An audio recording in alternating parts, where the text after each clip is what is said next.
The sun should have risen that morning. It should have spread across the Anatolian plains the way it always did, stretching gold and warmth over the scattered stone houses perched on the dusty surface.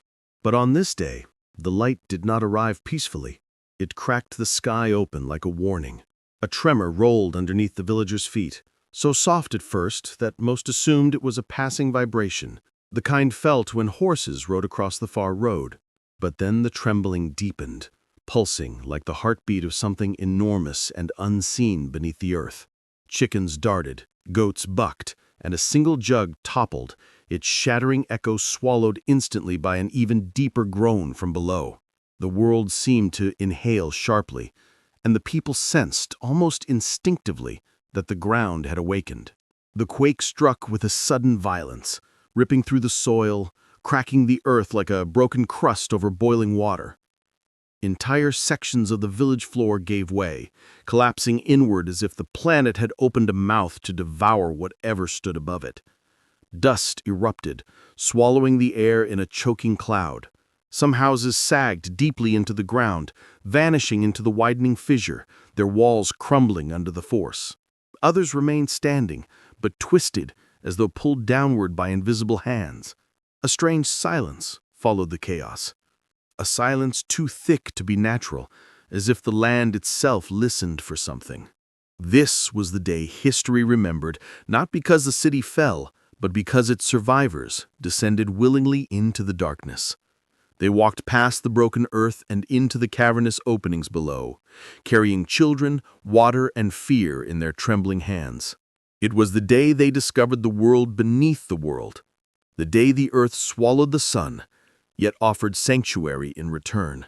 Welcome to today's journey through the hidden horrors and forgotten marvels of history. Before we explore the underworld carved by ancient hands, consider subscribing to the channel so you never miss these deep dives into dark, mysterious stories lost to time. If you enjoy unraveling the forgotten chapters of humanity, your support helps this historical exploration continue. And now, let us descend into the shadows of the earth, where countless families throughout history found the only safety they could cling to. Long before archaeologists ever brushed dust from ancient stairways, long before modern tourists stepped curiously into narrow tunnels, an entire civilization found itself driven underground by threats so relentless that living beneath the soil felt safer than breathing the open air. For generations, invading forces swept savagely across the region. Persians, Romans, Byzantines, Arab raiders, and later Mongol armies whose hooves thundered like storms. Each wave of conquest reshaped the lives of those who dwelled on the surface. At any moment, armies could appear over the horizon, their banners flapping like the wings of approaching vultures. Villages were torched, livestock seized, and inhabitants enslaved or slaughtered. It was a time when no lock could keep danger out, no thick wall could guarantee survival. The people who lived in central Anatolia understood this cruel pattern well. Their ancestors had endured it, their children would inherit it, and their homes had been built and rebuilt after ruin far too many times. So when the ground shook, and the homes cracked, and dust choked their lungs, the villagers felt dread mixing with an old, familiar instinct, the urge to flee before something worse arrived. But the tremor did more than destroy. It revealed. Beneath the fractured earth, where the village square had once been, a cavern lay open, carved not by nature, but by ancient hands. Smooth walls hinted at work done with purpose, not chance.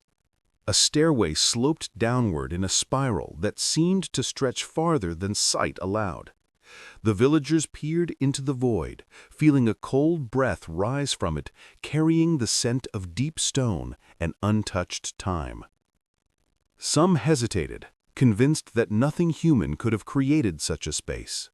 Others stepped back, clutching their children close as though the darkness below might whisper their names. Yet survival has its own gravity, and desperation its own courage.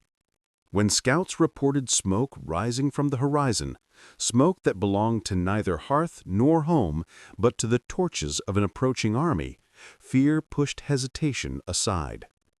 The village elder, trembling but resolute, moved first, gripping the carved stone railing as he descended into the earth. One by one, families followed him, stepping into the shadows, choosing the unknown over the certainty of violence. Down they went, deeper with each careful stride, the light above shrinking until it became no more than a memory.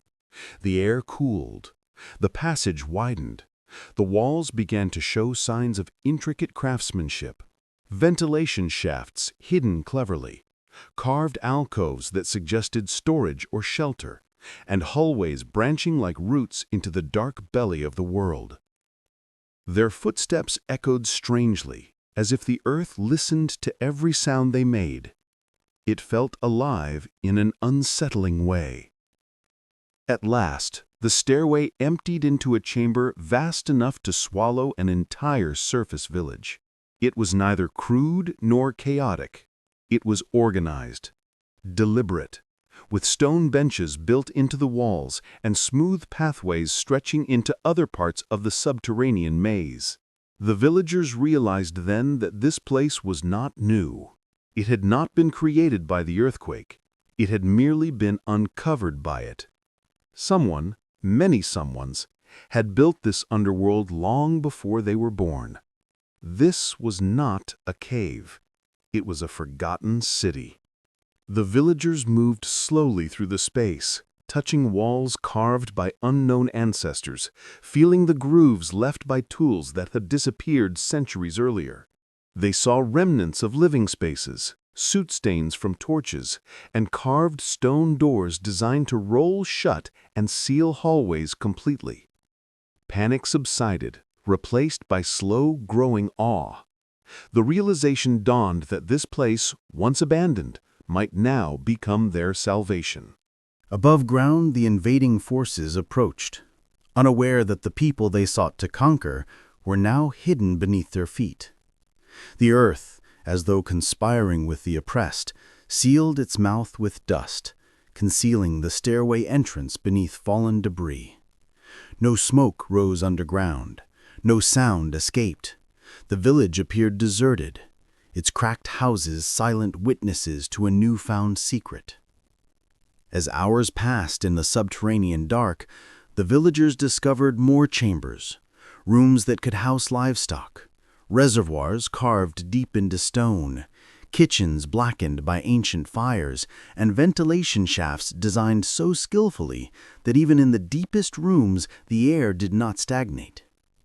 They found tunnels sloping downward still farther into the earth, their lengths disappearing into darkness that seemed endless.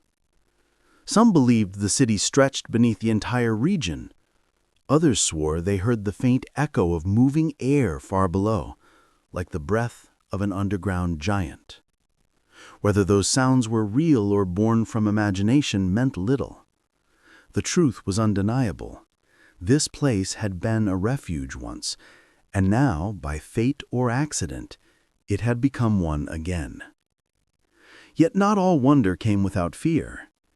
The deeper they walked, the more oppressive the silence became. It was a silence that did not merely surround them. It pressed into them, reminding them that stone was both protector and jailer. Their children clung to their parents' sides, frightened by the cold, the dim torchlight, and the knowledge that morning might rise above them without their ever seeing the sun again. Still, survival demands sacrifices, and sometimes the greatest sacrifice is the open sky itself. As the villagers settled into the depths, the realization dawned that they did not know how long they might remain underground. Hours? Days? Perhaps even longer. But they understood this. The surface no longer belonged to them, not while danger prowled above. And so, in the deepest chamber they could safely reach, they set down their few belongings, lit torches, and began to breathe again. The earth had swallowed the sun, but it had also created a sanctuary, a world carved from fear, yet preserved by the hands of those who refused to be erased. If you're fascinated by stories like this one, tales of survival, hidden history, and the dark corners of the human past, make sure to subscribe. Your support ensures these forgotten worlds continue to rise from the shadows. The first night beneath the earth felt like a temporary exile, a brief retreat from danger before life could return to normal. The villagers slept in small huddles, wrapped in blankets that still smelled faintly of the smoke and sun from the surface. They lay on stone floors cooled by centuries of darkness, listening to the unfamiliar groans of the underground, distant drips of water, the sigh of air moving through hidden vents, the muffled thud of someone's footfall echoing 2 tunnels away. Yet, as the hours passed and the surface remained silent, a thought began to creep into their minds, subtle at first but growing heavier with each breath. What if this place was not a passing shelter, but their new world? When they woke, the torches were dim nubs in their iron brackets, and the air held a chill that had nothing to do with wind. It was the quiet cold of depths that never saw daylight. No birds announced the dawn, no roosters crowed, no colors shifted across the sky. Time itself felt wounded, cut loose from its usual rhythm. The only indicator of the new day was the ache in their bodies and the lingering tremors of fear beneath their skin. The elder, whose face now seemed carved from the same stone that surrounded them, rose and walked slowly through the chamber, his bare feet whispering against the floor. The villagers watched him, waiting for words that might anchor their scattered thoughts. He did not speak. Instead, he stepped toward one of the tunnels leading away from the central hall and disappeared into it, his torchlight swallowed quickly by a bend in the corridor. The silence that followed felt like a held breath. Then curiosity, that ancient partner of fear, stirred among the people. A few men and women followed, then more, until a small procession moved through the tunnel, drawn by a mix of dread and wonder. Children were carried or guided by the hand, their wide eyes reflecting the unstable flame of torches. As they walked, the tunnel walls brushed shoulders and hair, close but never quite suffocating. The passage had been measured with care, shaped to fit the bodies of those who would one day depend on it. The corridor opened into another chamber, this one lined with niches carved into the walls, each just wide enough for a person to sleep, or perhaps to store precious items. The soot stains on the ceiling showed that fires had once burned here, long before the current villagers had even been born. Someone pointed to faint markings scratched into the stone, remnants of writing or symbols eroded with time. The elder traced them with wrinkled fingers, as if hoping the rock would whisper its secrets back to him. This was the first clear proof. The underground city of Derinkuyu had not been created for them. It had existed long before they arrived, carved by forgotten hands who had faced their own storms of terror. Generations earlier, perhaps centuries, others had chosen the same solution, to build a world beneath the world rather than be erased from the one above. As the villagers moved deeper, Derinkuyu began to unfold like a stone flower. They discovered a room where the ceiling soared overhead, supported by thick pillars left hungrily intact by the carvers who had removed the rest of the rock around them. Here, water collected in a deep basin, fed by underground channels that still trickled steadily. Someone leaned over and cupped the water in their hands. It was cold, startlingly fresh, as if untouched by the chaos above. Their survival had just become possible, not just for hours, but for weeks, months, perhaps even years. They ventured farther, into narrow passageways that forced them to walk single file, into low-roofed rooms where taller men had to bow their heads, and into vast circular spaces that felt like gathering halls. In one area, there were troughs carved into the floor, their shape unmistakable, places for animals, not wild ones but domesticated. sheep, goats, perhaps even small cattle. Another room had low platforms and deep storage pits that could be sealed with stone lids. The elder examined them closely, recognizing a pattern in how they were arranged. Food would have been stored here, kept safe, dry, and hidden. Whoever had lived in Derinkuyu before them had not planned for a brief escape. They had built an entire life underground. Fear slowly began to shift into something else, a grudging, tentative trust in the hands of ancestors they would never know. By the second day, the villagers had divided themselves with the same instinctive organization that guided them on the surface. Families claimed certain chambers as their sleeping areas. The strongest and most steady among them ventured deeper into unexplored tunnels, mapping paths, marking walls with scratches and bits of cloth so they could find their way back. The women began to reorganize food, spreading grain on flat stone surfaces, counting what they had managed to salvage in their hurried descent. Parents tried to occupy children with small tasks, anything to keep their minds from dwelling on the vanished sky. As they explored, they discovered something both terrifying and brilliant. On certain levels, massive round stones lay near intersections, stone doors carved into perfect circles that could be rolled into place to seal off a passage entirely.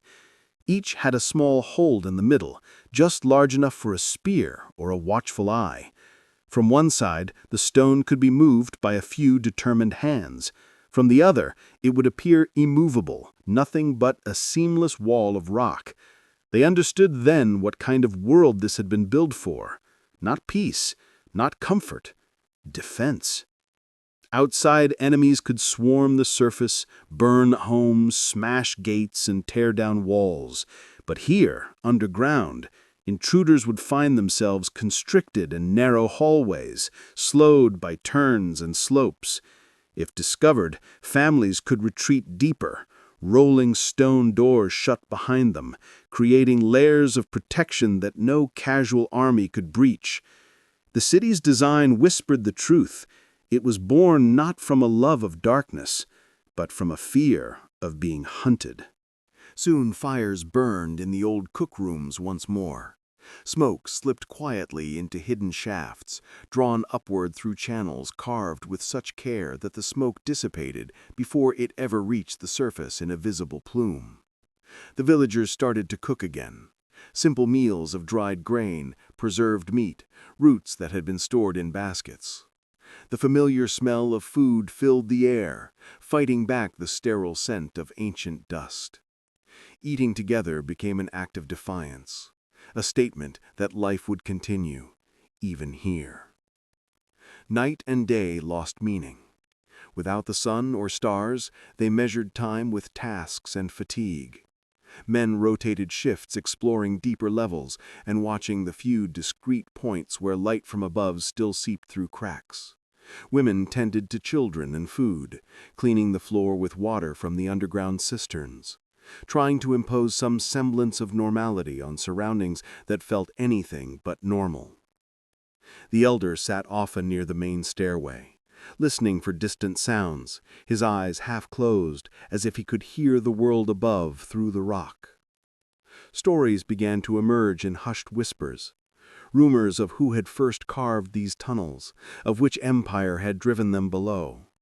Some claimed it was the work of early Christians hiding from persecution. Others insisted the Hittites had started the excavation long before, seeking escape from their enemies. A few muttered that no human force could have shaped such a labyrinth, that perhaps it was older still, older than any kingdom, carved by people whose names were now dust. No one knew for certain. All they knew was this: those unknown builders had suffered enough to imagine and create an entire secret world. Days passed. Once, distant above, they heard the muffled sounds of movement, the faint thunder of hooves, the clatter of metal, the sharp crack of something breaking. The villagers froze where they stood, their breaths caught in their throats. Torches were extinguished. Children were drawn close, hands clasped over tiny mouths to stifle frightened sounds. In the pitch black, the underground city felt like a tomb. But Derinkuyu had been designed for exactly this moment.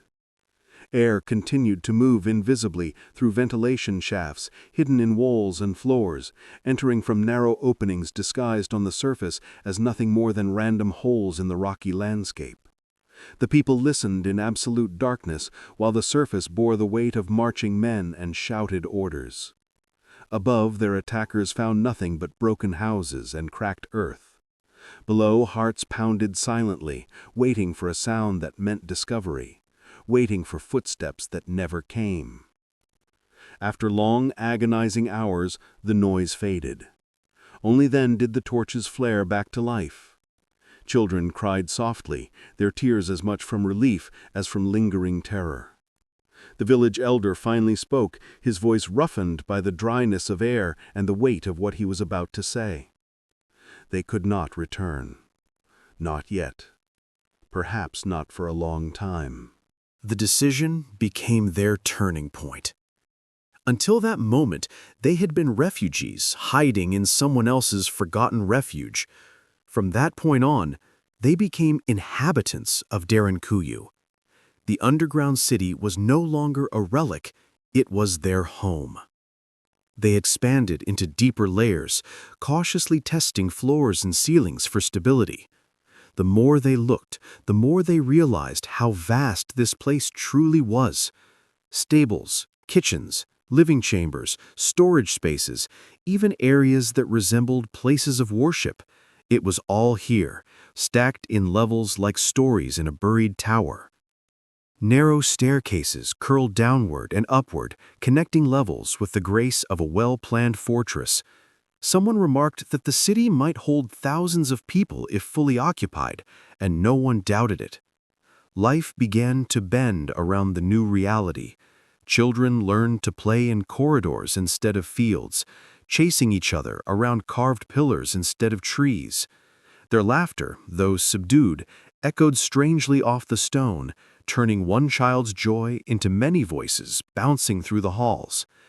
Women taught them to stay away from the steep shafts and deep cisterns, warning them that one careless step could turn the underground into a grave. Men tinkered with small improvements, shoring up weak areas, reinforcing beams, repairing old stone doors whose edges had worn smooth with age. With time, a strange rhythm emerged. The absence of the sky still ached in their bones, but muscles adapted to the steady coolness of the depths.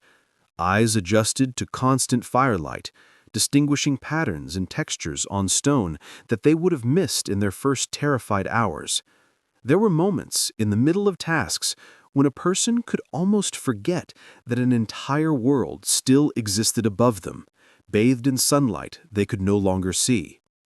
The longer they remained below, the more they understood that Derinkuyu had not been built simply as a hiding place. It was a calculated answer to a specific kind of terror, a terror that did not come once, but in waves.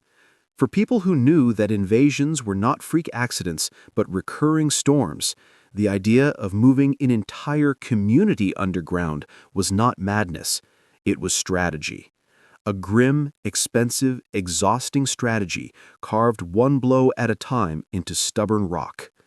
Fear had been the architect. Survival had been the engineer. As the villagers lay down at night in their stone alcoves, they began to see the underground city with new eyes. It was no longer just a curiosity revealed by an earthquake, nor a temporary shelter from an invading army. It became a mirror, reflecting all the times in history when humans, pushed beyond endurance, chose to vanish from the sight of their enemies rather than bow. Derinkuyu was not just a place, it was a statement carved into the earth. If the surface will not allow us to live, then we will take our lives beneath it. And as the torches flickered and dimmed, as the air moved through unseen veins in the stone, the people embraced the unsettling truth. Their story was no longer a simple tale of a village attacked and driven underground. It was part of something larger, a lineage of hidden civilizations, of cities buried not by disaster, but by design. They had descended to survive. Now they would learn what it meant to live in a world where the ceiling was made of rock and the sky was only a memory. The deeper the villagers ventured, the more Derinkuyu revealed itself not as a simple refuge, but as a masterpiece of human determination carved in defiance of centuries of violence. It did not unfold like a single great hall or a straightforward tunnel. Instead, it spread out in spirals and branches as if modeled after the roots of an ancient tree, sinking into the earth with deliberate complexity. Every question they asked about the place only opened into another mystery, and every chamber they discovered hinted at a purpose shaped by desperation and brilliance in equal measure. Those who dared to explore the lower levels quickly realized that the underground city was not meant to be understood at a glance. It resisted easy comprehension, almost as if it were intentionally designed to confuse anyone unfamiliar with its structure. Narrow corridors wound around in curves that made it impossible to see more than a few steps ahead. Some tunnels widened suddenly into large communal rooms, while others shrank into steep passages requiring hands and knees. Smooth grooves etched into walls served as warnings or guides, though the villagers had yet to decode which was which. The deeper they traveled, the more they felt the presence of the unknown architects who had shaped this subterranean maze. As more families settled into the upper levels, the boldest explorers pressed downward, driven by the need to understand the world they now depended on. They discovered rooms carved with astonishing precision. In one, the ceiling was cut into a perfect dome that amplified even the softest sound, making quiet whispers echo like distant songs. In another, slits in the wall carried faint breezes, bringing fresh air from places they could not locate. At first, the villagers feared these breezes might indicate a breach to the surface, a potential entry point for enemies. But after hours of cautious searching, it became clear these openings were not accidental. They were engineered. Air traveled through a network of hidden shafts, narrow enough that a human body could not pass, yet structured so that the entire city breathed like a living organism. The realization filled them with awe. Whoever had carved this place had understood the deep earth not as an enemy, but as a partner in survival. Light was equally important. Without a sky, flame became both a guide and a guardian, but torch smoke could poison the air if trapped. Yet somehow the underground chambers vented smoke with surprising efficiency. The villagers experimented by lighting fires in lower rooms, watching how the smoke lifted and disappeared through unseen channels. It spiraled upward through shafts that twisted like the stems of ancient plants, dispersing gradually until no trace reached the surface. The ventilation system was so refined that it allowed entire families to cook safely deep below the ground without suffocating. With each discovery, the villagers' fears slowly melted into admiration, but the admiration brought a new kind of unease. It became impossible to ignore the question that loomed over every exploration. What kind of terror had forced the builders to construct such an extensive fortress beneath the earth?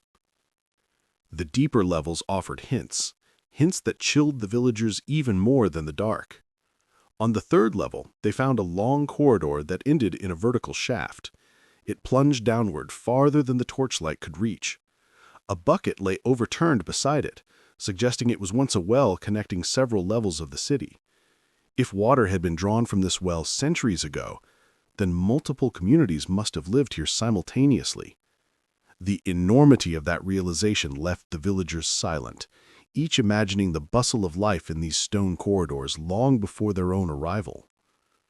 Further along, they found traces of a winery. Stone troughs were carved into the floor, sloping just enough that juice could be drained into deep basins below. Grooves in the walls suggested racks or storage for jars. This discovery struck the villagers particularly hard. Winemaking was not a necessity. It was a luxury, a sign of people trying not just to survive, but to live. It meant the underground city had not been a momentary refuge. It had supported culture, rituals, perhaps even celebrations despite the darkness outside its walls. In yet another chamber, a large circular room carved with intricate patterns, the walls held niches that seemed deliberately spaced to amplify sound. The villagers tested it by speaking softly, and the echoes swirled around them like murmurs from the past. Whatever this place had once been, a gathering hall, a prayer room, or a place of judgment, it had been designed to carry voices, to make them resonate through the stone like a heartbeat. The farther the explorers traveled, the more the architecture began to suggest a hierarchy. Upper levels were practical and accessible, suitable for day-to-day living. Deeper down, rooms became more specialized, more carefully constructed, and more fortified. They found chambers sealed off with round stone doors that required several strong hands to push aside. These doors were positioned to control movement between levels, tight choke points designed to confine invaders or protect families retreating inward. The presence of these massive doors revealed something profound. Derinkuyu was not built in a time of peace. It was carved out of fear, layer upon layer, each generation building deeper roots into the earth as conflict pushed them away from the surface. Violence had shaped this city as surely as the tools that carved it. Days passed, and the villagers learned to navigate the labyrinth with a mix of caution and confidence. They marked their paths with scratches, bits of cloth, and stacks of small stones placed at corridor entrances. Slowly, patterns emerged. The uppermost 3 levels seemed designed for living and storage. The 4th housed communal spaces and specialized rooms. Beyond that, deeper chambers hinted at secrets still buried in shadow. Yet even with their careful mapping, the labyrinth unnerved them. Sound behaved strangely underground. A footstep could echo as though coming from behind when the source was 2 chambers ahead. Air currents moved unpredictably, sometimes causing torches to flicker violently in perfectly still rooms. In the depths, the earth groaned periodically, whether from shifting rock or the whisper of history, no one knew.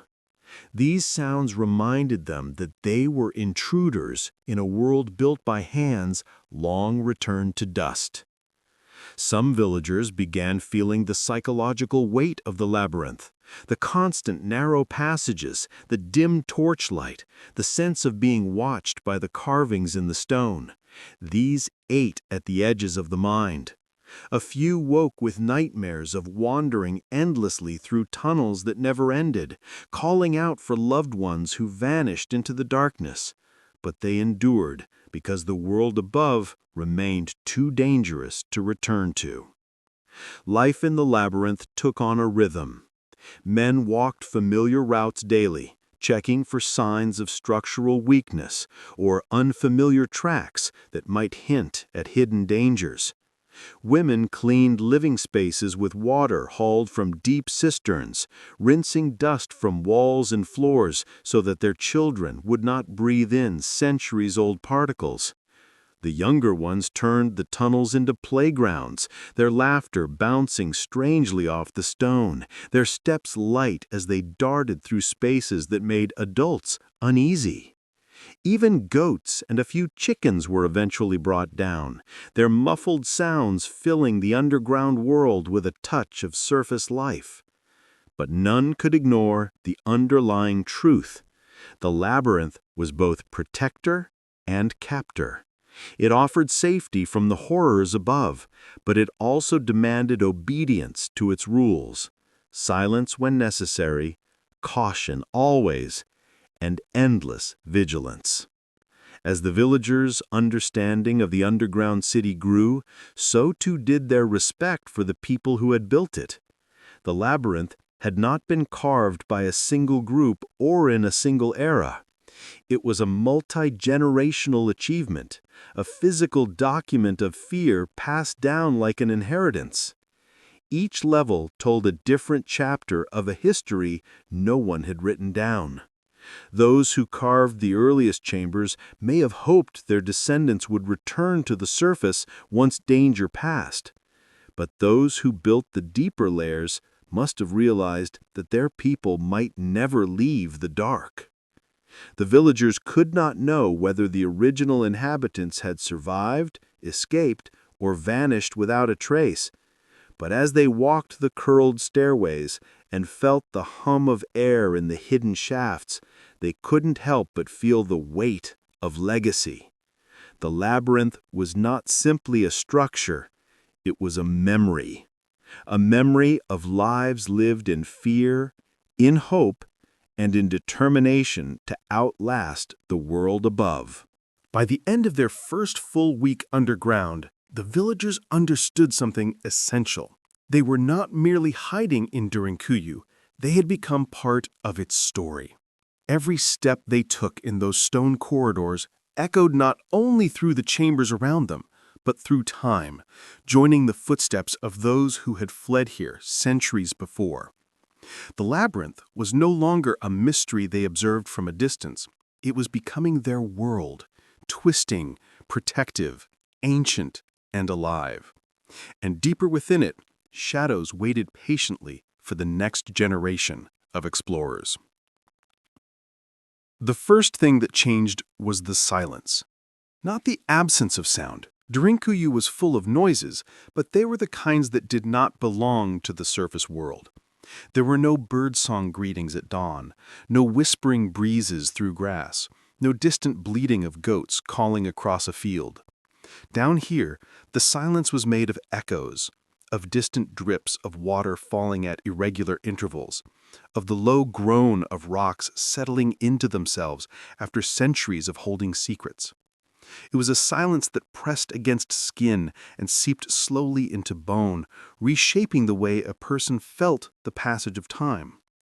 Before long, villagers began to sleep not according to daylight or darkness, but according to exhaustion, hunger, or the ebb and flow of tasks demanded by the underground city. The children adjusted first. They always did. They found comfort in the new boundaries, playing in tunnels that twisted like living veins. They treated the carved alcoves like hiding places, and the sloping passageways like secret slides from one world to another. Adults watched them with a mixture of relief and envy. Youth molded itself easily to change. It was the older hearts that clung to the lost sky. For many adults, the first emotional wound appeared not in the moment of descent, but in the days that followed, when the memory of sunlight faded. Standing in the kitchen chambers lit only by torches, women preparing meals realized they could no longer picture the exact blue of the daytime horizon. Men returning from exploration forgot the warmth of the sun on their backs. Even the elders, whose wrinkled faces had known the cycle of seasons across decades, found the edges of their memories blurring, as if the underground pressed gently on their minds, sanding away the world they used to have it. Still, life did not stop. Humans could adapt to almost anything if survival demanded it. Families built routines. Some tended the animals that they had brought below, ensuring the goats had enough water and feed, and keeping a careful eye on the chickens, who did not appreciate the total absence of daylight. Others took responsibility for managing food stores, checking grain, redistributing rations, and recording supplies through scratched symbols on smooth stone. Tasks were repeated not for comfort, but out of necessity. Repetition created a rhythm, and rhythm created the illusion of normalcy. The deeper levels began to see more use. What the villagers once found terrifying now seemed practical. Rooms near the upper entrances were too risky for sleeping or child-rearing, so families migrated downward, settling in chambers with thicker walls and more stable ceilings. They placed bedding in alcoves that had been carved centuries earlier, grateful that the stone shelves had been cut at gentle angles and smoothed to prevent injury. Torch smoke marked the ceilings in branching patterns, tracing the silent history of previous inhabitants who had lived by firelight just as they did now. But darkness was not only the absence of light. It became a teacher. Children learned to sense the shape of tunnels long before they saw them. Their footsteps slowed as they approached turns, their heads tilting slightly as if listening to murmurs in the stone. Adults began recognizing people by the rhythm of their walk, the cadence of their breathing, the faint scrape of sandals against uneven floors. The underground sharpened senses that the surface had allowed to grow dull. Still, the mind struggled. For every villager who adapted quickly, there was another who suffered quietly. Some lay awake at night, unable to push away the feeling that tons of earth pressed above them. Others felt the air was too thin, even though the ventilation shafts provided more than enough oxygen. A few panicked in narrow passageways, retreating backwards as their breaths shortened and their vision dimmed.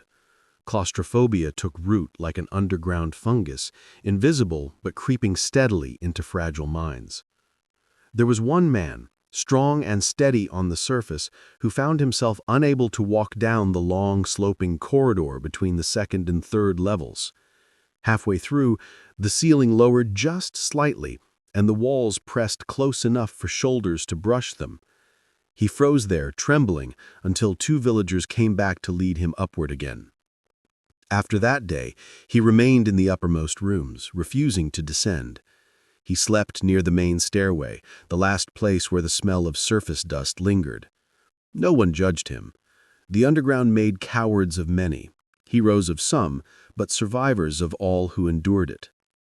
The women, often the backbone of surface households, found new strength here. They organized the children into groups, teaching them to collect water, clean tools, and assist in grinding grain.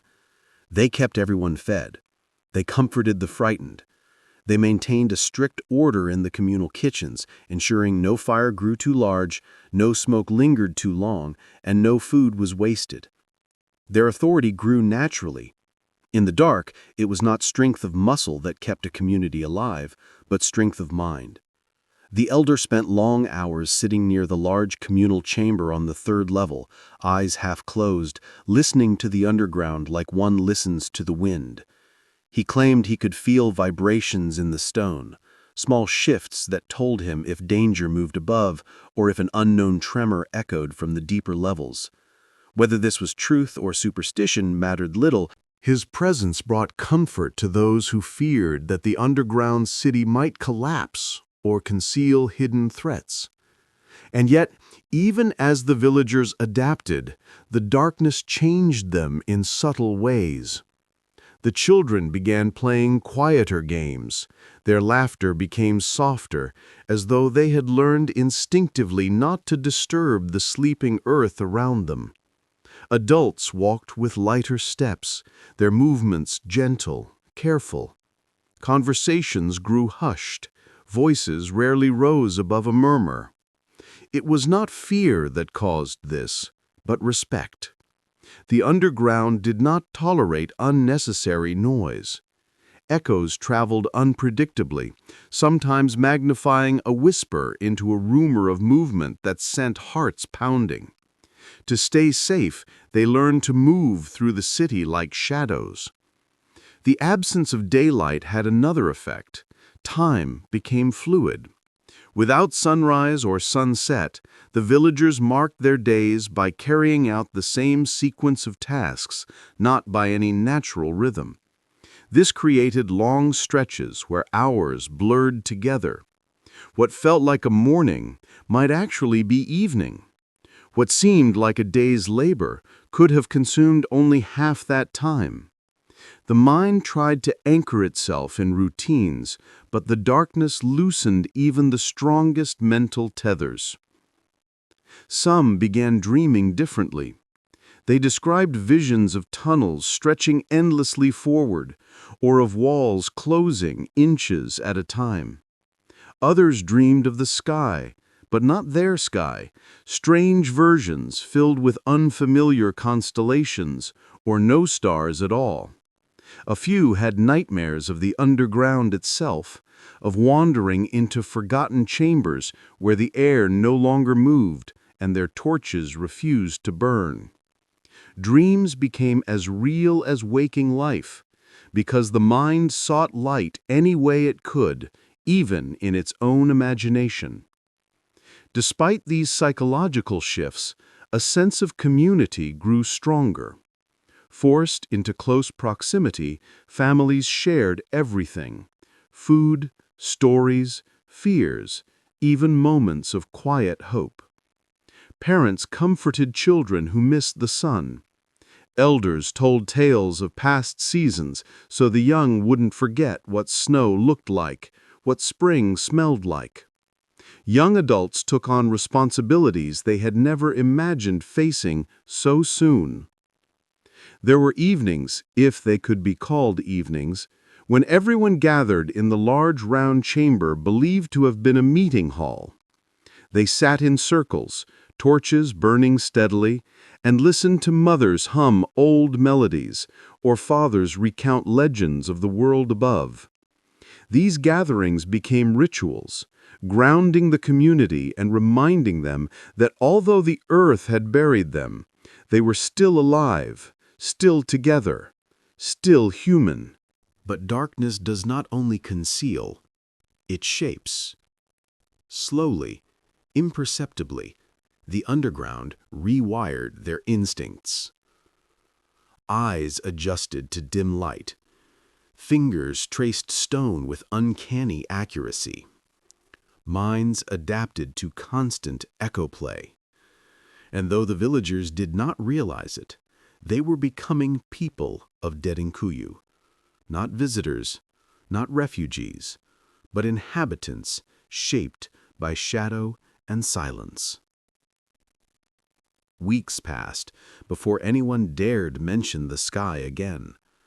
By then, the fear of the surface had become a quiet agreement. No one said the words, but everyone understood. Returning too soon would mean death. The world above remained a threat, and the deeper they lived, the safer they felt. Some asked themselves whether the people who had carved these chambers centuries earlier had felt the same transformation. Had they slowly forgotten the warmth of the sun? Had they raised children who grew up knowing only the glow of torches and the cool embrace of stone? Had their world above collapsed into myth over generations spent underground? No one knew. But as the villagers lay down in their stone beds, drifting to sleep in the dim glow of flickering flames, they could feel a truth settling into their bones. Darkness was no longer a temporary companion. It was becoming home. And far below, in untouched chambers where no modern foot had stepped, the city waited patiently for them to discover the deeper secrets carved into its endless heart. Fear had driven them underground, but fear did not stay politely on the surface. It followed them, creeping through ventilation shafts, lingering in memories, and settling into the hollow spaces carved centuries before their birth. The villagers soon learned that the real danger was not simply the armies marching overhead. It was the invisible weight that descended upon their minds, pressing down with the same unrelenting force as the mountains of earth above their heads. Danger existed in both worlds, just wearing different masks. Above ground, the threat was swift and merciless. Raiders, warriors, and empires had crushed villages like dried leaves beneath their boots.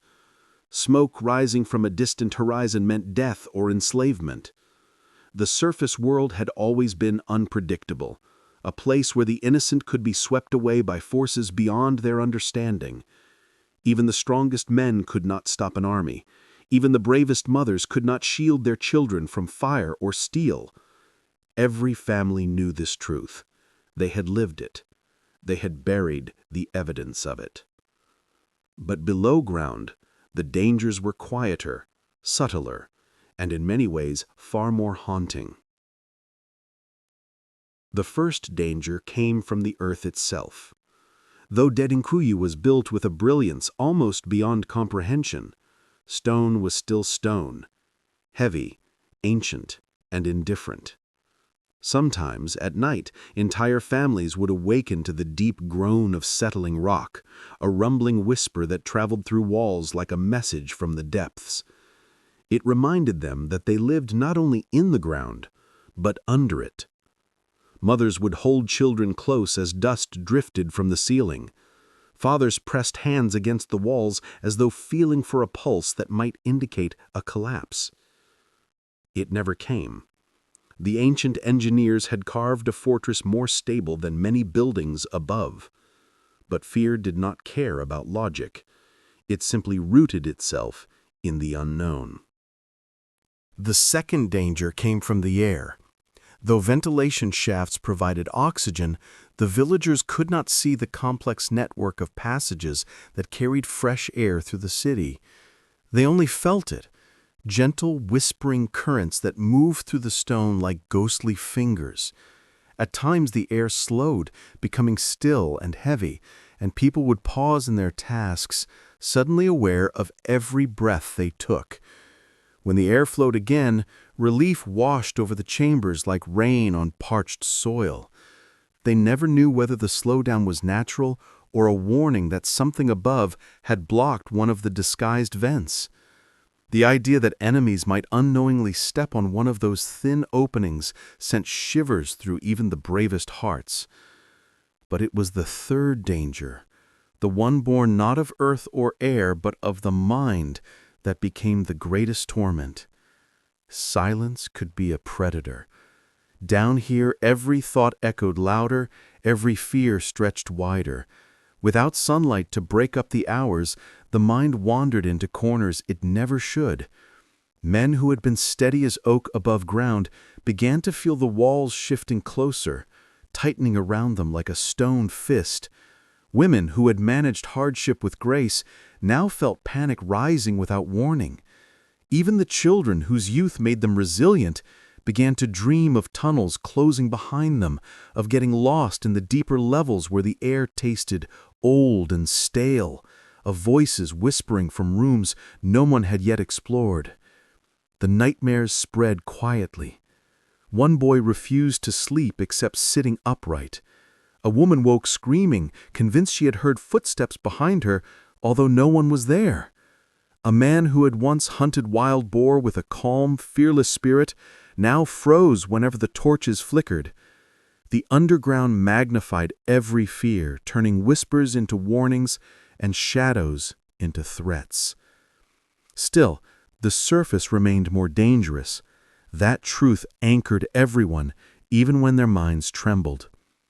One morning, if morning could still be called morning without sunlight, the scouts who watched the upper cracks returned with news that sent a loop of dread through the entire community. Smoke had been sighted again. Voices, metallic clanging. Some group was moving across the surface, close enough that vibrations traveled into the stone beneath their feet. The villagers immediately extinguished their torches, plunging the upper levels into total darkness.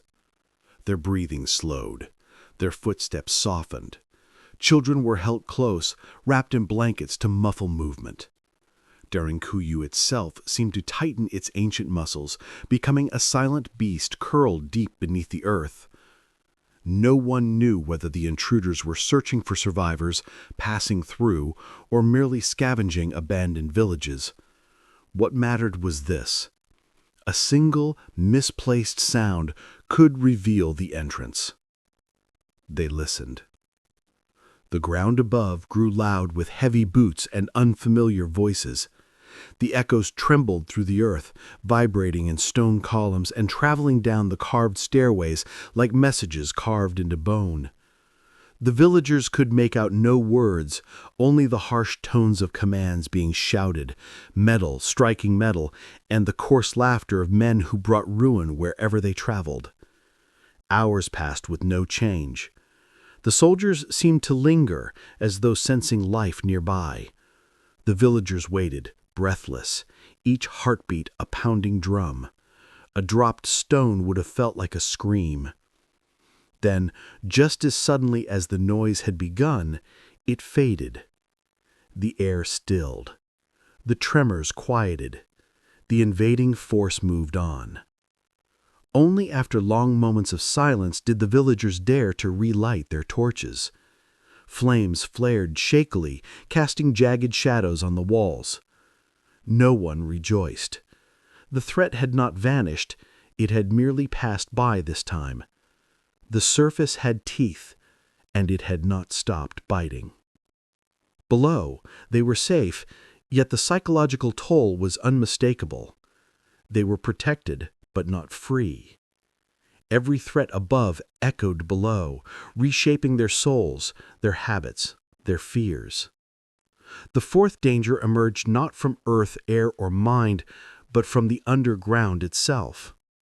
As explorers mapped deeper levels, they discovered rooms filled with stale, unmoving air, places untouched for so long that even a single breath felt poisonous. They found half-carved chambers abandoned mid-construction, as if the ancient builders had suddenly fled. They encountered cracks in the stone where cold air seeped through, hinting at deeper tunnels beyond even Derinkuyu's known boundaries. And then there were the sounds. No one knew whether they were caused by shifting rock, moving air, or something else. Sometimes, explorers heard a faint tapping in the distance, rhythmic and deliberate like someone chiseling stone. Other times, they heard what sounded like whispering, so soft it could not be traced to any direction. A low hum occasionally pulsed through the stone walls, so deep that it vibrated in their ribs. The villagers tried to ignore these sounds at first, dismissing them as the earth's natural breath. But as the noises continued, some fleeting, others lingering, they began to wonder if deeper chambers held remnants of the people who had carved the city, or something older still. It became clear that Derinkuyu was not only a refuge, it was a memory vault, a crypt of forgotten souls, a labyrinth haunted not by spirits, but by history itself. Every corner held stories too heavy for one mind to bear. Every chamber carried echoes of lives spent underground, echoes that refused to die even after centuries. Yet broken as they were, the villagers endured. They adapted to fear the way they adapted to darkness, slowly, reluctantly, but irresistibly. Fear became a tool as essential as water or fire. They listened more carefully, moved more cautiously, and spoke only when necessary. The underground sharpened them, hardened them, and taught them to survive in ways the surface never could. In time, they came to understand the truth the ancient builders had known all along. The world above was a place of immediate death, but the world below was a place of slow transformation. One killed quickly, the other remade you. Between these two fates, the villagers chose the one that allowed them to keep breathing. But deep in the stone belly of Derinkuyu, deeper than they had yet explored, a new danger waited, one that neither daylight nor torchlight could protect them from, and before long, they would be forced to face it. There was no battlefield like the underground, no horizon to measure distance, no sky to watch for approaching threats, no open plains to signal danger. Instead, Derinkuyu held its wars in silence, behind stone walls, in tunnels so narrow that a single misplaced step could cost an entire community its life.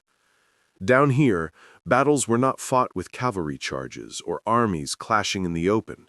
They were fought through whispers, shadows, clever engineering, and patience that stretched like tensioned rope through the dark. Weeks had passed since the last distant tremors of invasion had shaken the earth above. The villagers, though watchful, had begun to settle into the rhythm of their subterranean lives. But with the emergence of routine came an uneasy truth. Danger did not fade simply because it was unseen. The surface world had not forgotten them, it had merely lost track of them. And in that uncertain lull, history moved closer. It began with vibrations, small at first, then growing more distinct as the days went on. Men standing near the thin ventilation shafts felt faint tremors in the stone, like footsteps traveling through bone.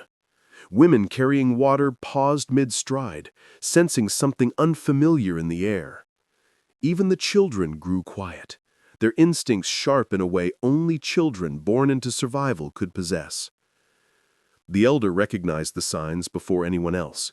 He had lived through raids and sieges. He knew the difference between shifting rock and approaching danger. He gathered the villagers and spoke with a gravity that weighted every word. The armies above were searching again, sweeping across abandoned settlements in hopes of capturing what remained of the fleeing people. They were hunting. And this time, the hunters were closer than ever. Scouts, two brave young men who ascended to the narrowest, safest cracks near the surface, brought back news that chilled the entire community. A new invading force had arrived. Unlike before, these soldiers were organized, disciplined, and relentless. Their armor glinted beneath the harsh sun, their formation tight, their movements purposeful. They were not raiders passing through. They were conquerors claiming land. And on the cracked remains of the villagers' old settlement, the soldiers had paused. They examined the collapsed earth and broken stone. They studied the soil. They walked in circles around the ruins. Something about the place caught their attention, and they did not leave. The villagers, deep below in Derinkuyu, in the silent chambers, could feel the danger settling above them like a weight. For the first time, the question arose, what if the soldiers discovered the hidden entrance? The upper levels were immediately abandoned. Families retreated downward in tight clusters, carrying everything necessary for survival. Fires were extinguished. Darkness reclaimed the hallways. Doors were rolled into place, those massive stone discs carved centuries earlier to defend against exactly this kind of threat. Each door sealed entire sections of the city behind impenetrable barriers.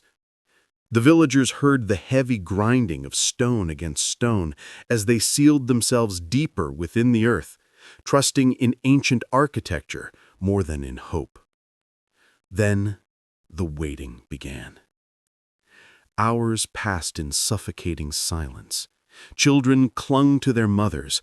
Men sat with sharp tools in their hands, not weapons of war, but tools that could become weapons if pressed to desperation.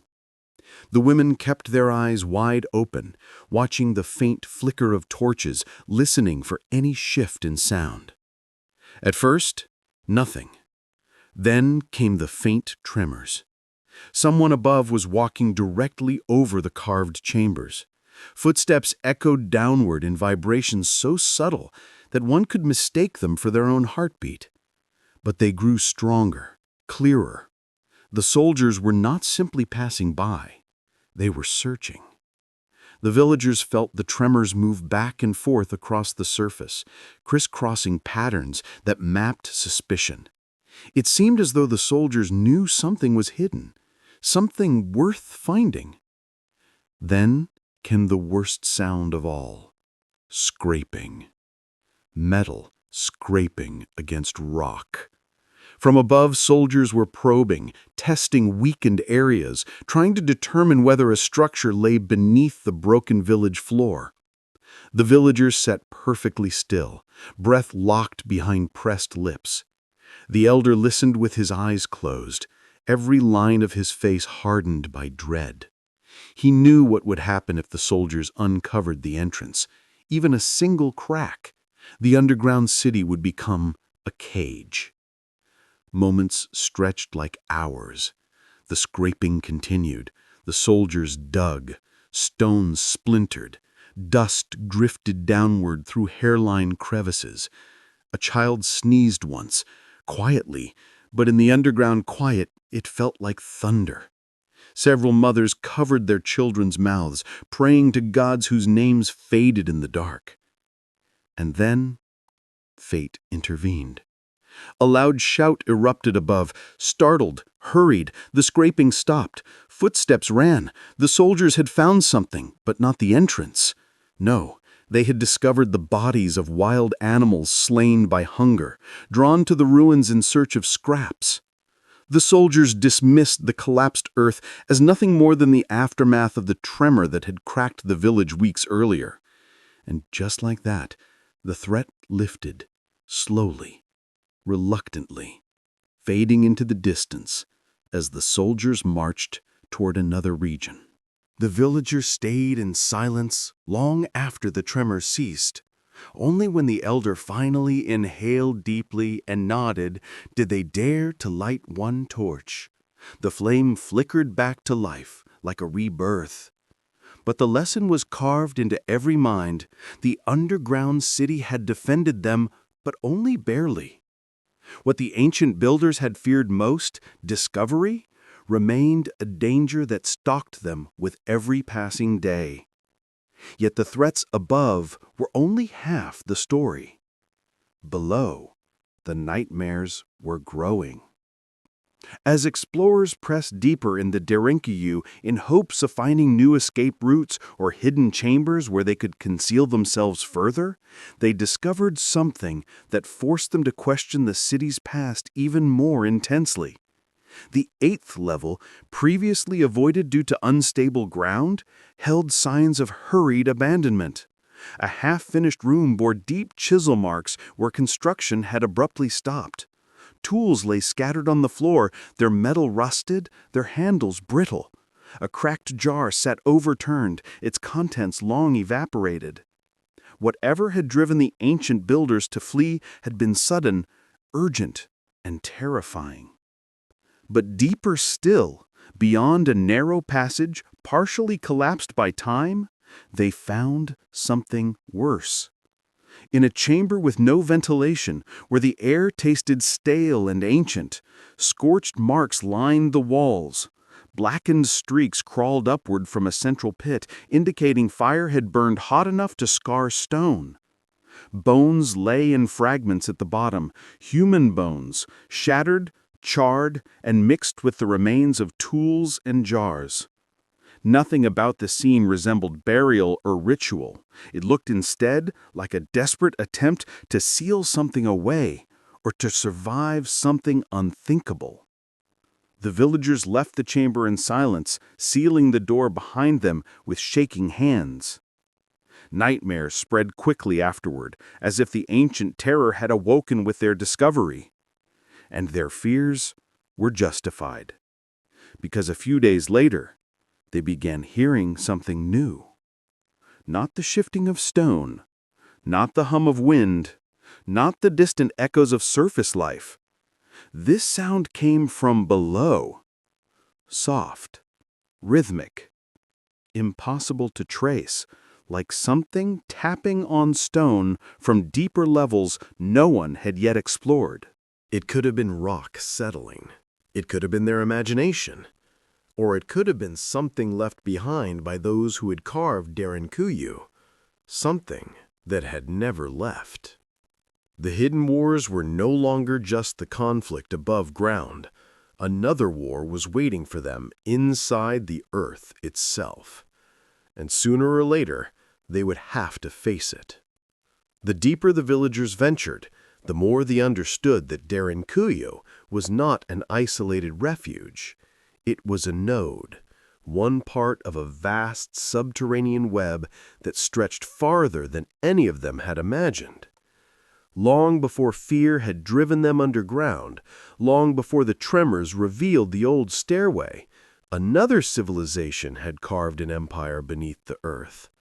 They had built not one city, but many, connecting them with tunnels that wound silently beneath mountains, plains, and ancient trade routes. Derinkuyu was only the beginning. At first, the villagers believed the lower levels were nothing but unused chambers. They explored cautiously, marking each path with careful scratches. But one morning, if such a word still held meaning, a scout named Harkin returned from the 6th level with dust-coated hands and eyes filled with a strange light. He had discovered a passage not down, but outward. The tunnel was narrow, barely wide enough for a grown man to walk without brushing shoulders against rough stone. Its walls bore marks different from those of Derinkuyu's main chambers. These carvings were older, jagged, made by hands that worked quickly, perhaps in desperation. The air within felt stale yet strangely cold, as if it had not been disturbed in centuries. But what most unsettled Harkin was the direction. This tunnel did not loop back toward the city. It pushed steadily away from it. For hours, the villagers debated whether to investigate further. The underground had already tested them with its shifting shadows and ancient scars. Yet curiosity won. The elder formed a small group to press deeper into the mysterious tunnel, taking torches, water, and enough food for a day's exploration. They entered the passage with a sense of stepping across a boundary they did not fully understand. The tunnel stretched for so long that time evaporated. The torch's flames flickered strangely, as though the air moved differently here. Their footsteps echoed with an unfamiliar rhythm. They paused often to listen for anything unnatural, scraping, tapping, whispering, but heard nothing except their own cautious breaths. The passage curved sharply, then sloped downward, then straightened again, like a serpent carved into the earth with deliberate intent. After what felt like half a day's journey, the tunnel widened. A gust of cool air swept past them, fresh, carrying faint traces of minerals and ancient dust. Their torches illuminated a chamber shaped like a crossroads. 4 tunnels branched outward from this central space, each carved with a precision suggesting that they were meant for travel, not simple passageways. Carved niches still held remnants of old oil lamps. The floor bore smoothed grooves from centuries of footsteps. Derinkuyu was not alone. The realization settled over the explorers like a heavy cloak. A network existed, a secret artery system beneath the landscape, connecting hidden communities that had once lived in fear of the surface world. How many people had walked these tunnels before them? What stories had traveled along these stone roads, whispered from one community to another in flickering firelight? The explorers returned to Derinkuyu with news that spread through the city like wildfire.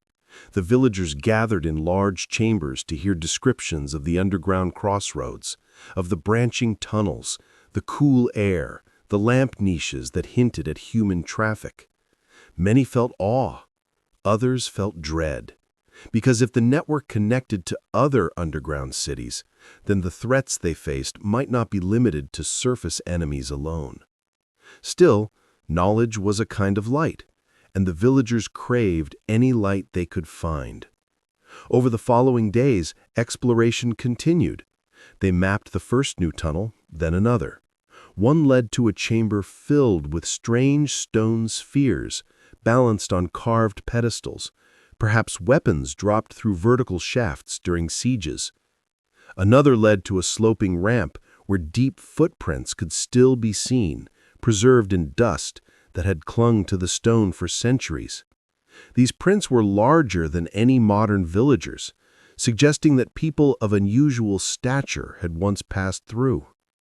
But the most astonishing discovery came when a group followed the longest tunnel branching west. It stretched on and on until the walls changed. The stone became smoother, lighter in color, and shaped with more delicate craftsmanship. The patterns carved into it differed from Derinkuyu's familiar designs. These were sharper, with swirling lines that looked almost symbolic. And then they found the entrance. It was not a door in the traditional sense, but a narrow slit that opened into a spacious chamber with high ceilings and multiple levels. The explorers stepped inside cautiously, torches held high, their flames revealing staircases and alcoves carved with exquisite detail. Wide platforms suggested communal areas. A series of air shafts pierced the ceiling like an array of pipes, drawing in a faint, fresh breeze from somewhere unseen. This was not Derinkuyu. This was another underground city, an interconnected refuge miles from the first. It had a different layout, a different style, but the same purpose: survival. The ancient civilizations that once lived here had formed a hidden world beneath the earth, a network of cities so sophisticated and expansive that it rivaled the great kingdoms above. As the explorers returned to Derinkuyu, their minds raced with implications. These cities had not been isolated pockets of fear. They had been allies, trading partners, perhaps even kin. Families might have moved between them in times of danger. Goods could have traveled through these tunnels unseen by the armies that roamed the surface. Entire cultures could have thrived in secret, hidden from the violent gaze of history. But the underground network also carried shadows. If people had once moved freely between these cities, then enemies could have followed. And if those ancient communities had disappeared, then something, war, famine, or catastrophe, must have swept through the tunnels as well. The charred chamber found earlier suddenly took on new meaning. Perhaps the deeper horrors were not isolated moments of panic, but signs of a widespread collapse of the subterranean civilization. The villagers began to study the tunnels with new caution. The air sometimes carried strange noises, echoes from places far beyond their reach. Faint drafts whispered past their ears, as if exhaling from chambers deeper than they had yet discovered. And once, a scout reported seeing a shadow move across the far end of a corridor, too swift, too silent to be one of the villagers. Whether it was imagination or something else, no one knew. Still, the discovery of the network brought more hope than fear. The villagers now believed that if danger returned to Derinkuyu, there might be escape routes leading to other hidden cities. They might find supplies, safety, or even remnants of knowledge that could help them survive longer. The underground, once a prison, now appeared as a world of possibilities carved into stone. But the elder, wise and tempered by decades of witnessing the cruelty of the world, warned them quietly. Every tunnel goes both ways. Every path that leads outward can also lead something in. His words hung in the air like dust. The villagers nodded, understanding the truth, even if they wished to deny it. The secret network was a marvel, a lifeline, a testament to resilience. But it was also a reminder that the underground world held more than forgotten cities. It held forgotten dangers. And somewhere in the silent depths of those endless tunnels, something waited. Something that had endured as long as the stone, moving in the same network that now lay open before the villagers. The next chapter of their survival had begun. Whether it was salvation or doom remained hidden in the dark. For centuries, Derinkuyu slept in the dark. Dust settled over stairways once carved in panic. Ancient doorways remained sealed behind massive stone wheels, and tunnels that had once echoed with the heartbeat of hidden civilizations fell silent. The underground city became a rumor, a whisper carried in the memories of a few local families, then eventually nothing more than an old superstition. Stories told beside fires on cold winter nights about ancestors who had fled into the earth when the sky turned hostile. Above ground, generations came and went. Villages rose, collapsed, and rose again. Wars swept across the land, but time smoothed their scars. Shepherds guided flocks across fields that hid entire cities beneath their feet, unaware that just a few meters below, stone chambers waited patiently. Children played on hills that were not hills at all, but air shafts in disguise. Farmers tilled soil that had once covered escape tunnels carved for desperate survival. Yet the underground never truly forgot its inhabitants. It simply waited for the world to return. The rediscovery began, as great discoveries often do, with something small and unexpected. In 1963, in the town of Nevşehir in central Turkey, a man renovating his house knocked down a wall in his cellar. The stone behind it crumbled more easily than expected, revealing a hollow space. Dust billowed from the opening, and as the man peered into the darkness, he felt a chill, the unmistakable sensation of stepping on the threshold of something far older than his home. At first, he assumed it was just a forgotten storeroom or a collapsed animal shelter, but as he widened the hole, torch in hand, the beam of light fell farther than it should have. The space stretched downward. The air that drifted up carried the scent of age, dryness, and untouched stone, a smell no living person had breathed in centuries. Curiosity overcame caution. He stepped inside. His torch flickered across rooms carved with precision, their walls smoothed by ancient tools. A staircase spiraled downward into a cavernous darkness that swallowed the light. There were niches in the walls, chambers branching in every direction, and ceilings reinforced by stone pillars. He recognized nothing. No signs left by his people, no inscriptions he understood. It was a city beneath his home. Word spread through the village like a spark through dry grass. Neighbors gathered, peering into the widening gap, their voices trembling with awe. Government officials were contacted. Archaeologists arrived with ropes, tools, and cameras. As they descended the ancient stairway, they realized almost immediately that this was no ordinary discovery. The underground city was vast, far larger than any previously known subterranean settlement. Derinkuyu had awakened. News raced across Turkey, then across continents.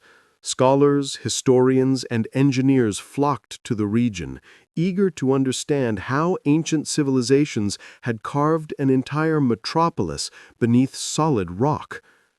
As researchers mapped the chambers, they realized that the underground city extended downward at least 8 levels, possibly more.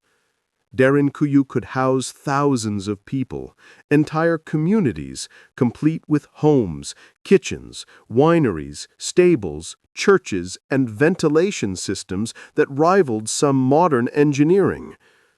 The deeper they went, the stranger the discoveries became.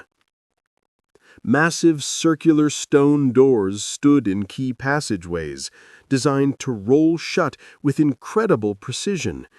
These doors could block invaders, seal entire sections of the city, or trap enemies in narrow tunnels. Researchers marveled at the genius of their creators. How had ancient people carved and maneuvered such heavy stones without modern machinery? They discovered school-like rooms, communal gathering halls, even chapels carved with elegant arches. Ventilation shafts ran like lungs throughout the underground maze, supplying air to even the lowest levels. Wells provided water.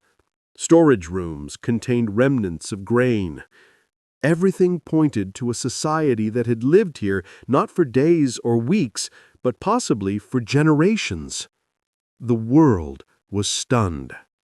But the most astonishing revelation came when explorers found the tunnels. Long passages connected Derinkuyu to other underground cities miles away. These tunnels were narrow, winding, and strategically placed so that only one person could pass at a time, perfect for defense. The network stretched like a web beneath the Cappadocian landscape. It suggested a level of cooperation and communication that had been hidden from history. With each new discovery, Derinkuyu's past peeled back another layer. New theories emerged. Some scholars believed early Christians used the underground cities to hide from persecution. Others argued the tunnels dated back much earlier, perhaps to the Hittites or even before written records.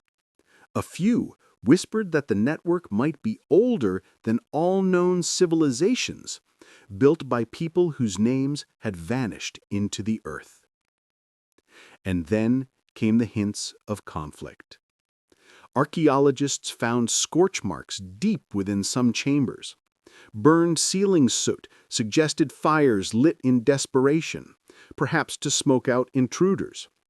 Tools were discovered beside collapsed walls, as though construction had been abandoned mid-war. Bones, human bones, lay fractured in hidden alcoves, mixed with pottery shards and charred remains. Something terrible had happened down here. The scholars debated endlessly. Had the underground cities fallen to invasion, disease, famine, internal conflict, or something deeper, older, and more insidious? As researchers advanced into the deepest levels, modern technology revealed what the villagers of the past had always sensed. The underground was not silent. It vibrated, it breathed, it shifted in ways that suggested both natural geology and the remnants of ancient construction techniques long forgotten. Yet even as modern explorers ventured through the tunnels, a peculiar sensation overcame many of them. They reported feeling watched. They described hearing faint tapping sounds in the deeper levels, rhythmic and soft, impossible to trace. Some claimed they heard murmured voices carried through ventilation shafts, echoes from chambers no longer accessible. Engineers insisted these were normal geological sounds, but the archaeologists weren't so sure. Derinkuyu held its secrets close, because beneath the layers of dust and time, beneath the carefully carved architecture and the ingenious engineering, one truth remained undeniable. Civilizations had lived here. They had escaped here. They had survived here. And something had driven them away. As the modern world rediscovered Derinkuyu, its vast chambers once again filled with footsteps and torchlight, not from villagers fleeing for their lives, but from scholars trying to understand those who once had. Yet no matter how many scans, measurements, or excavations were conducted, one question lingered in every explorer's mind. Why had the ancient inhabitants sealed parts of the city so tightly that even modern researchers hesitated to enter them?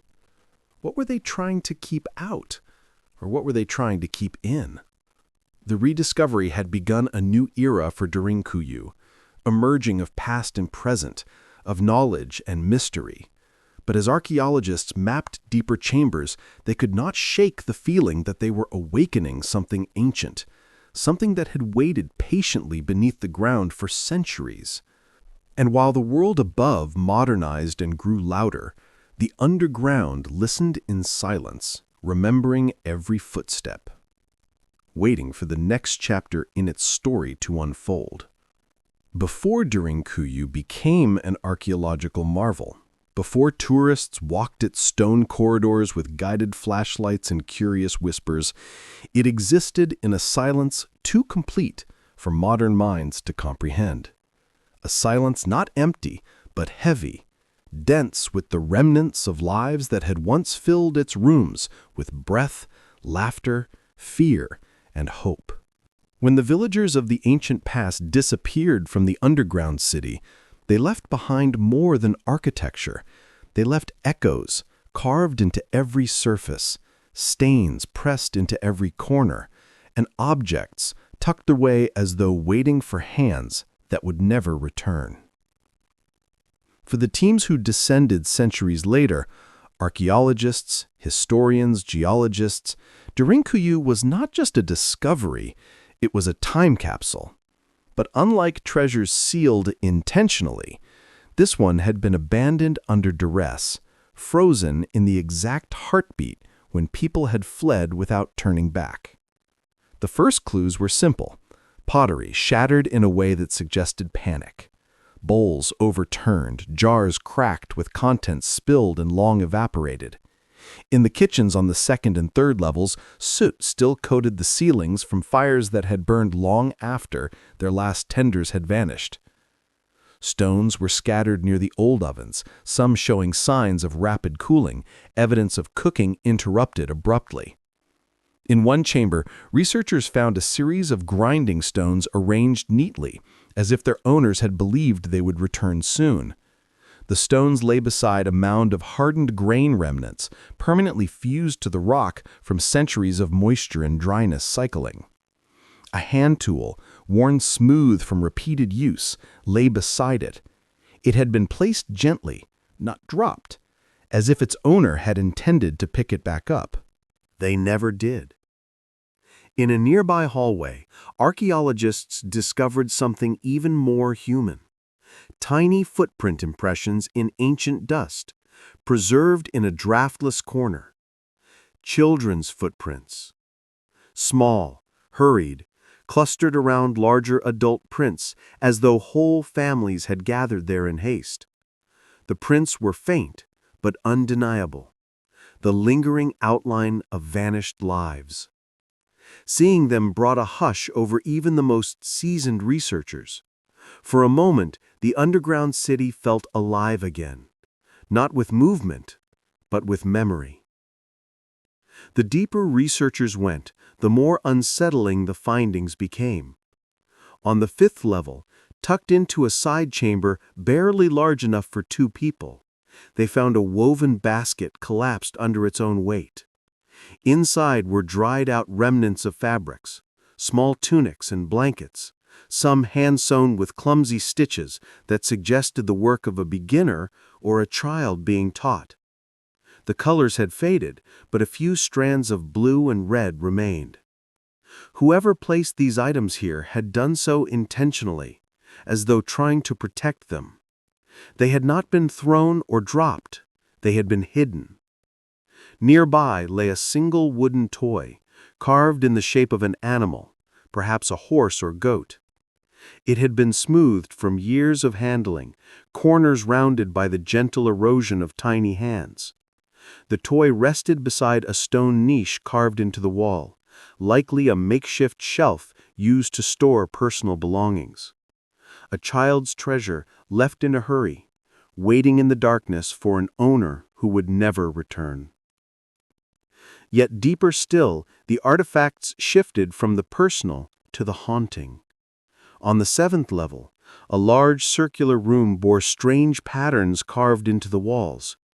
At first, researchers believed these were symbols or decorative motifs, but over time they realized the carvings represented movement. Arrows, pathways, marks indicating direction. It was a map of the underground tunnels, scratched hurriedly onto the wall. Some lines were bold and confident, others faint and shaking, suggesting several hands had contributed. A desperate effort, perhaps during a siege, to chart escape routes or coordinate movement through the labyrinth. But beside the map lay something else. A cluster of stones arranged in a pattern that did not match the surrounding debris. When removed carefully, they revealed a shallow depression in the floor. Within it were fragments of bone, too small to belong to adults. Archaeologists debated endlessly whether this was a burial or the remnants of something far more tragic. No grave goods accompanied the bones, No careful arrangement, only shattered fragments sheltered beneath rocks that might have been placed in sorrow or haste. The discovery sent ripples through the research community. It suggested that the underground had not been merely a refuge. It had been a battleground, a place of last resort where families had faced decisions far beyond human endurance. But perhaps the most striking discoveries were found in the ventilation shafts. Some shafts extended dozens of meters upward, connecting levels with the surface. Their narrow size had protected them from collapse. When modern explorers illuminated these shafts, they found peculiar blackened shapes clinging to the walls. Soot, thick, layered soot, far more than would come from simple cooking fires. Layers suggested long-term burning, perhaps signals, perhaps desperate attempts to create smoke barriers, or perhaps fires lit in panic when battle approached. Whatever the reason, the soot carried the unmistakable fingerprint of fear. In a few shafts, researchers found something even stranger. Scratched marks. Shallow, but intentional. The patterns repeated. Vertical lines crossed by diagonal cuts. Not writing, not symbols, but counting marks. Dozens of them. Hundreds. Someone had been tracking time. Days? Weeks? Perhaps the length of a siege. Perhaps the number of survivors. The meaning was lost, but the emotion remained carved into the stone, an imprint of endurance in the face of hopelessness. Throughout the city, subtle details hinted at the final hours before abandonment. In some tunnels, the floor bore signs of heavy objects dragged quickly, barrels, baskets, even furniture. Doorways were jammed with debris in patterns that suggested barricades hastily assembled. In one narrow corridor, a massive stone door had been rolled partially shut, its edge wedged against a fallen tool. The door was incredibly heavy. Rolling it required coordinated effort. Its incomplete closure hinted that an attempt had been made but abandoned mid-action, perhaps interrupted by danger. All of these pieces painted a picture not of peaceful departure, but of chaos. Derinkuyu's final inhabitants had fled in haste, their lives interrupted by terror that pressed them from above, perhaps also from within the tunnels themselves. Their departure was not planned. It was forced. And yet, what lingered most strongly were the human remnants. Not the architecture, not the tools, but the objects of quiet, ordinary life. The echoes of their lives did not fade with time. They lingered, embedded in the stones like voices trapped mid-whisper, carrying emotions that no amount of dust could erase. To understand Derinkuyu's legacy, one had to look beyond artifacts and architecture. Its true message wasn't found in pottery or soot or bones.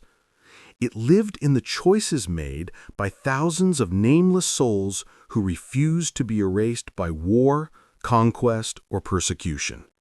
They traded the sky for stone, seasons for shadows, open fields for narrow halls, and freedom for safety. But they survived. As researchers explored deeper into the ancient network, they began to realize that Derinkuyu was not merely a city, nor was it just a marvel of engineering. It was a psychological blueprint, proof of how far humans will go to protect one another. Every carved room, every winding tunnel, every carefully engineered air shaft carried the weight of decisions made in moments of terror. And those decisions echoed throughout time. The first echo was resilience. Imagine a family forced to leave everything behind, fields, animals, homes, to descend into darkness.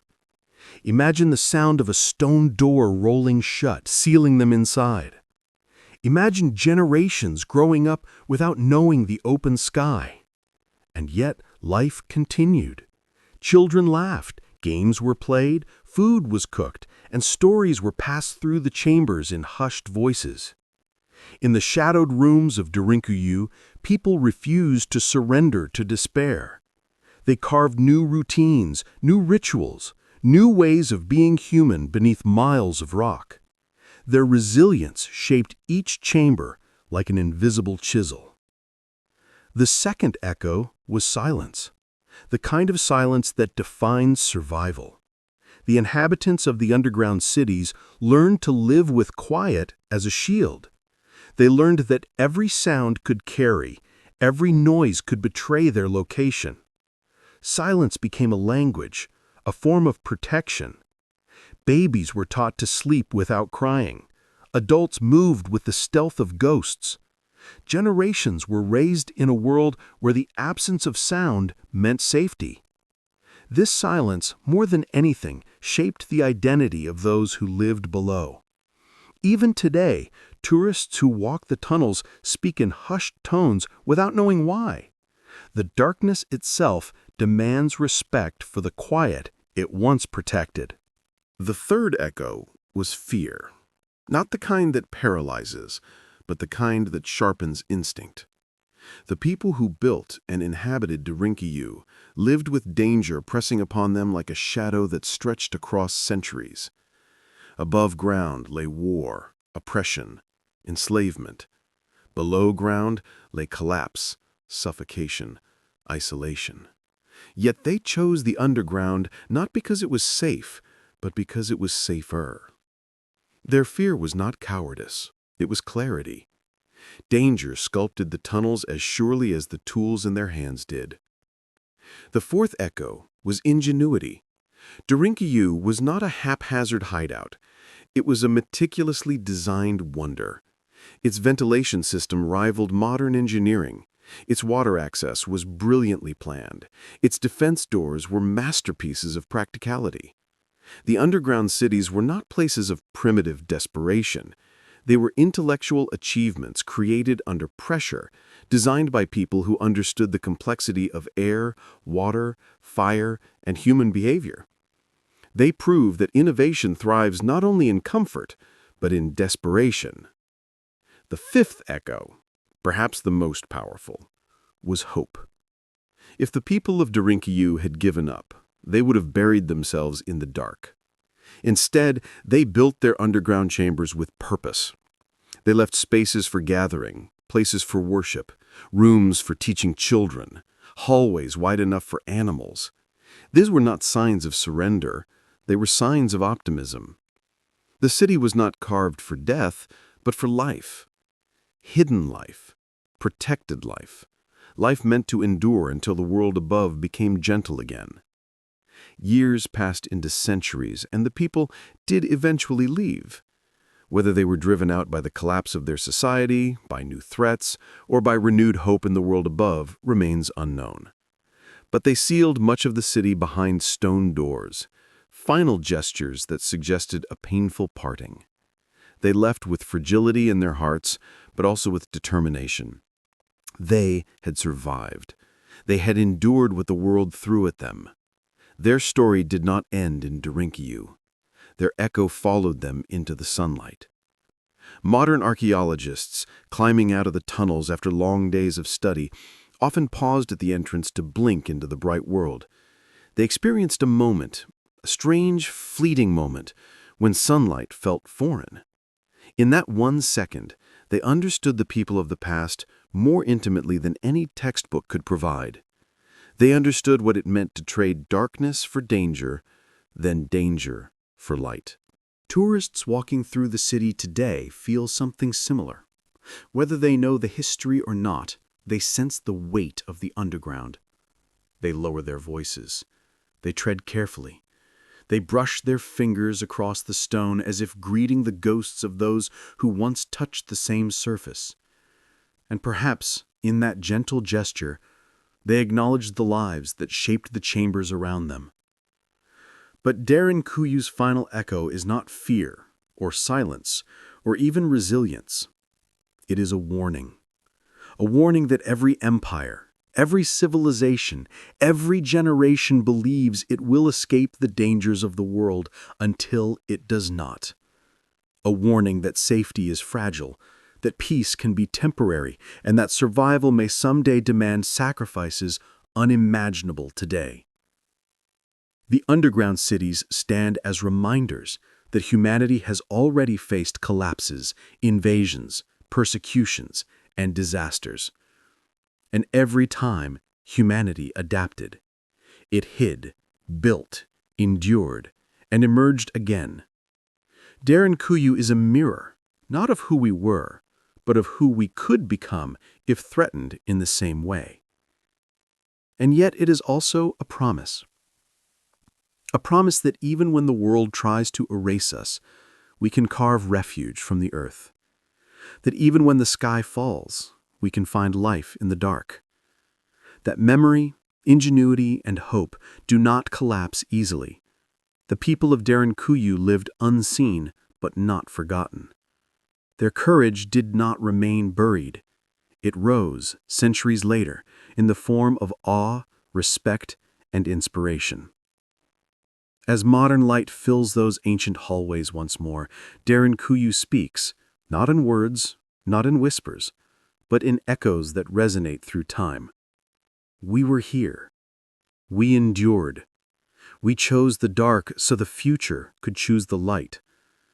And now, in the quiet hum of the earth, the story of those who would not be seen finally steps into view.